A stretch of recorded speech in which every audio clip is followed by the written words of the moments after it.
It's beautiful. I bet you bring all the boys here. He chuckled as though it was a joke statement, but the look in his eyes made it a question. How could he still not know?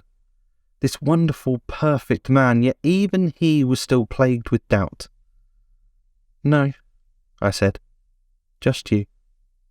I hadn't actually been there since I was a boy, although I'd played it off as somewhere special to me as though I'd gone all the time. It was special, I was just busy, and I'd spent my teenage years trying to convince myself I was someone else.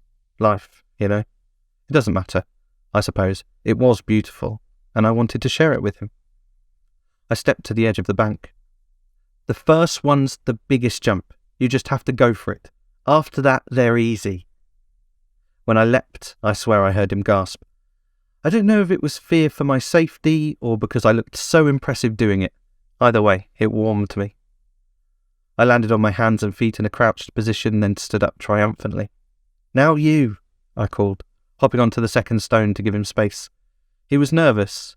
I could see it in his movement, but he stepped up and began swinging his arms and bending his legs. I immediately burst out with laughter. He stopped and glared at me in mock anger. "Can I help you?" he asked. I just shook my head and stifled my giggle to a wry grin, but I couldn't help myself. "In primary school, did you ever do standing long jump by any chance? You've got great form," I teased. He stood up straight again, to chastise me, but as he did, his foot slipped on the bank. He landed with a bump on the grassy slope, then slid down, scrambling into the water with a splash.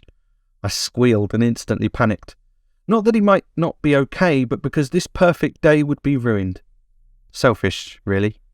I rushed to the edge of the first stone to find him laughing, however, sprawled in the shallow. He looked up at me, mischief front and centre on his face, and proceeded to plaster me with water. He paused for breath and clambered to his feet. I just looked at him, dripping wet, standing in the stream. And I think I already knew.